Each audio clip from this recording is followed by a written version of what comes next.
Assalamualaikum warahmatullahi wabarakatuh. Perkenalkan, nama saya Ahmad Naif Alvito dengan NIM 082111733037 dari Universitas Airlangga jurusan Teknik Biomedis angkatan 2021.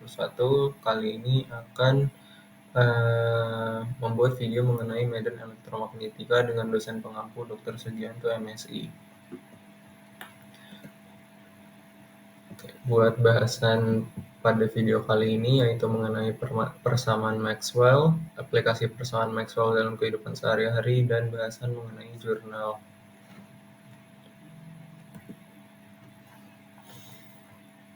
Oke, seperti yang kita tahu, energi momentum gelombang elektromagnetik ini dibawa oleh medan listrik E dan medan magnet B yang menjalar melalui vakum, dan sumber gelombang berupa muatan-muatan listrik yang bersosialisasi dalam atom, molekul, atau mungkin juga dalam suatu antena disebut pemancar radio.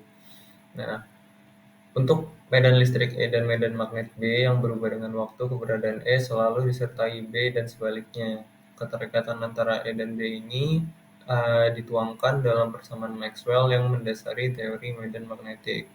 Nah, terus persamaan Maxwell ini ada 4 persamaan diferensial parsial yang merangkum hubungan antara medan listrik dan medan magnetik dalam konteks elektromagnetisme.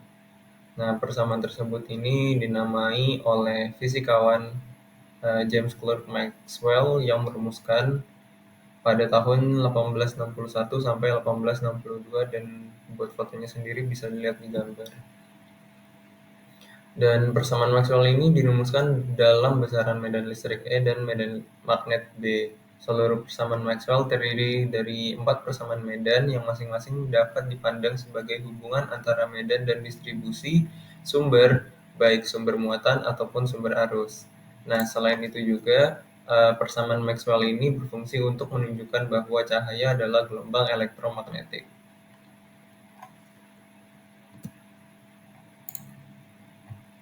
Nah, selanjutnya untuk perumusan dalam muatan dan arus bebas ini, yang pertama ada hukum Gauss.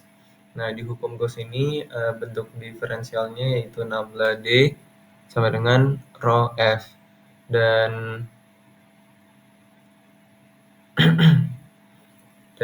selanjutnya ada bentuk integralnya sendiri.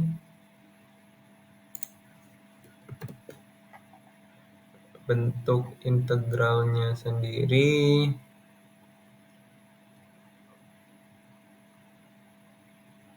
merupakan integral D terhadap dA. dA-nya ini kayak diferensial permukaan A dengan amplitude dan arah infinite terhadap permukaan S sama dengan Qf dikali S. Selanjutnya buat hukum Gauss untuk magnetisme, bentuk diferensialnya nabla B sama dengan 0, bentuk integralnya integral sembarang permukaan S B dot dA sama dengan 0, dan buat hukum induksi Faraday yaitu nabla cross E sama dengan do B min do B per do T. Dan bentuk integralnya seperti di gambar. Dan yang terakhir ada hukum Ampere. Koreksi hukum Ampere ini buat bentuk diferensialnya itu do cross H sama dengan JF plus do D per do T. Dan selanjutnya ada perumusan dalam muatan dan arus total. Buat yang pertama ada hukum Gauss. Sebenarnya hampir mirip juga sama yang perumusan muatan dan dalam muatan dan arus bebas, yaitu bentuk diferensialnya itu nabla dot E sama dengan rho per epsilon 0, dan bentuk integralnya bisa dilihat di gambar, pokoknya sama dengan Qf kali S. Terus buat hukum Gauss untuk magnetisme sendiri yaitu nabla dot B sama dengan 0, didapat bentuk integralnya B terhadap B dot dA sama dengan 0. Buat hukum induksi Faraday-nya sendiri yaitu nabla cross E sama dengan min do B per do T, didapat bentuk integralnya sama dengan min do himpunan kosong Bs per do T, dan hukum Ampere dengan koreksi Maxwell sendiri yaitu nabla cross B sama dengan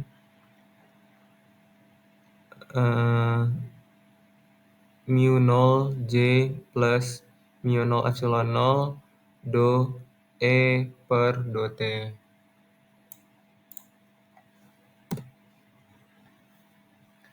Nah, selanjutnya ada aplikasi persamaan Maxwell. Nah, buat aplikasi persamaan Maxwell yang saya ambil yaitu mengenai radiasi elektromagnetik dan kesehatan.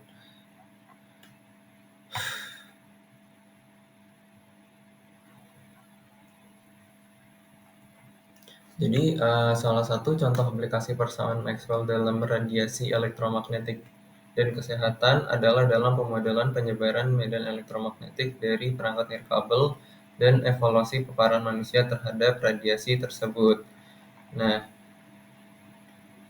dalam industri telekomunikasinya sendiri, persamaan Maxwell ini digunakan buat memodelkan penyebaran medan elektromagnetik dari antena ponsel, menara seluler, jaringan Wi-Fi, dan perangkat nirkabel lainnya dengan menggunakan persamaan Maxwell.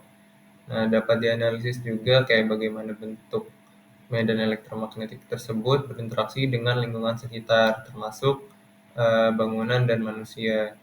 Dan buat pemodelan medan elektromagnetik ini dapat digunakan buat mengevaluasi tingkat paparan manusia terhadap radiasi elektromagnetik. Persamaan Maxwell memungkinkan perhitungan medan elektromagnetik di sekitar perangkat, serta pemodelan, propagasi, dan penyerapan radiasi oleh tubuh. Dengan demikian, dapat dilakukan analisis paparan radiasi dan estimasi risiko potensial terhadap kesehatan manusia. Nah, buat contoh lainnya, yaitu dalam bidang kesehatan dan pengobatan, kayak dalam pemodelan perangkat medis yang menggunakan radiasi elektromagnetik seperti terapi radiasi, pengobatan kanker, atau pencitraan medis seperti radiografi. Persamaan Maxwell ini digunakan buat memahami interaksi medan elektromagnetik dengan jaringan tubuh manusia. Nah, hal ini dapat memungkinkan pemodelan penyerapan energi radiasi dalam tubuh, distribusi dosis radiasi, dan pemetaan zona risiko yang terkait dengan penggunaan perangkat medis tersebut. Nah, dalam kedua contoh di atas ini, persamaan Maxwell bisa digunakan buat memodelkan dan menganalisis interaksi radiasi elektromagnetik dengan manusia, baik dalam konteks lingkungan nirkabel maupun pengobatan medis. Nah, hal ini dapat membantu dalam pemahaman dan evaluasi risiko potensial terhadap kesehatan manusia yang terkait dengan paparan radiasi elektromagnetik. Nah, yang selanjutnya, yang terakhir ini adalah bahasan mengenai review jurnal. Nah, review jurnal yang saya gunakan itu mengambil tema dengan judul yaitu Is it possible to harvest energy through Earth magnetic field induction? Nah, ini itu udah terindeks Scopus, dan buat penerbitnya sendiri yaitu International Journal of Electromagnetics and Applications. Nah, buat deskripsi jurnal sendiri yaitu balik lagi yaitu judulnya ini Is it possible to harvest energy through Earth magnetic field induction, dengan penerbit International Journal of Electromagnetics and Application, dan bisa dilihat ini merupakan link Scopusnya dengan informasi kontak yaitu Irena Kosick dari RN1 Amalina Consulting BlackRock di Australia, dengan email ikosik@amalnaconsulting.com.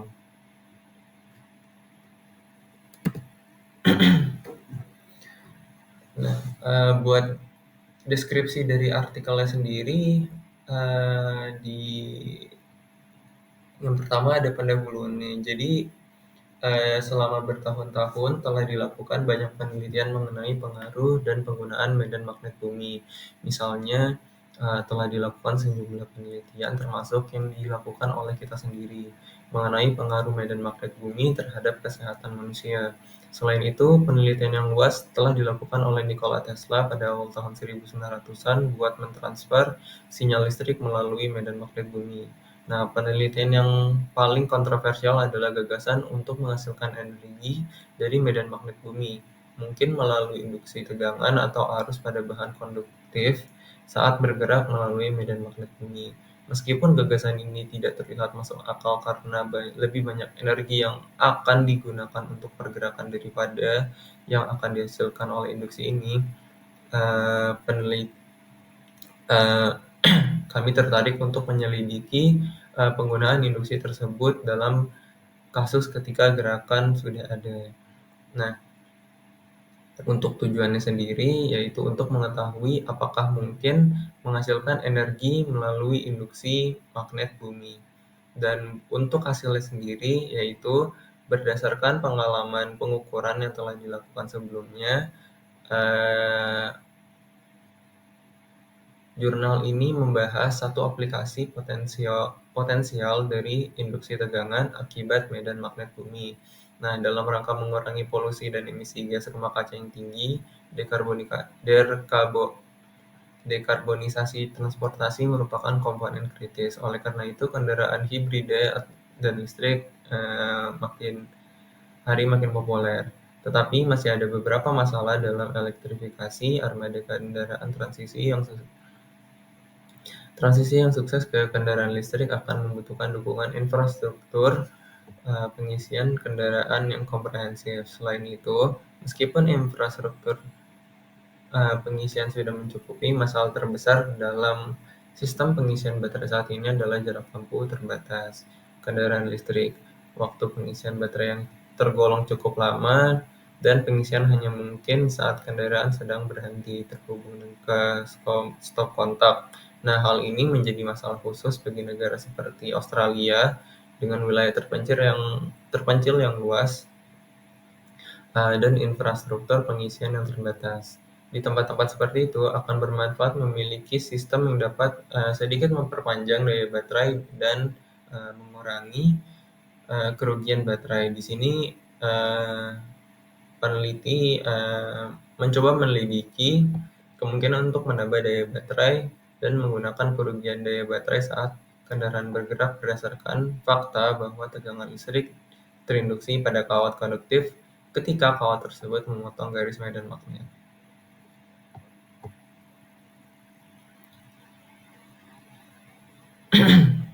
Nah, lalu meskipun gagasan menghasilkan energi melalui medan magnet bumi ini nampaknya tidak masuk akal karena lebih banyak energi yang akan digunakan untuk pergerakan daripada yang akan dihasilkan oleh induksi ini.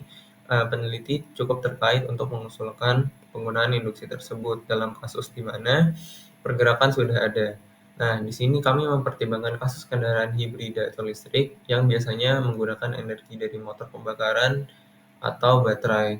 Nah, dalam situasi saat ini selalu terjadi induksi arus melingkar yang disebut arus pusaran pada atap kendaraan yang konduktif. Nah, induksi ini yang sama sekali tidak berguna menghasilkan medan listrik yang menyebabkan gaya hambat pada pergerakan kendaraan. Nah, jika kawat-kawat paralel ditanamkan di atap kendaraan, mereka akan menghentikan arus pusaran yang tidak berguna dan mereka sendiri akan menghasilkan gaya hambat yang serupa. Nah, tetapi induksi tegangan atau arus ini dapat digunakan untuk menambah daya baterai. Ide ini dapat dikombinasikan dengan pengisian baterai melalui pengereman regeneratif seperti yang sudah digunakan. Nah, dalam kendaraan listrik hibrida, oleh karena itu, kami mengusulkan ide inovatif untuk memperpanjang penggunaan baterai kendaraan hibrida atau listrik, bahkan dengan penambahan daya baterai melalui induksi, sambil mengurangi gaya hambat arus pusaran dengan tujuan memperpanjang jarak tempuh kendaraan hibrida atau listrik tersebut. Nah, buat kesimpulannya sendiri, yaitu medan magnet bumi ini bisa menghasilkan energi dan dapat dimanfaatkan lebih lanjut dalam penggunaan kendaraan hibrida atau hybrid ataupun juga listrik.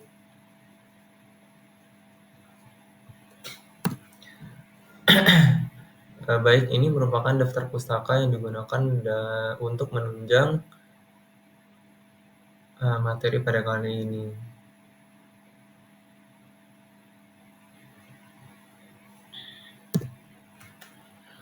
Baik, sekian terima kasih pemaparan singkat dari saya, lebih kurangnya mohon maaf. Wassalamualaikum warahmatullahi wabarakatuh.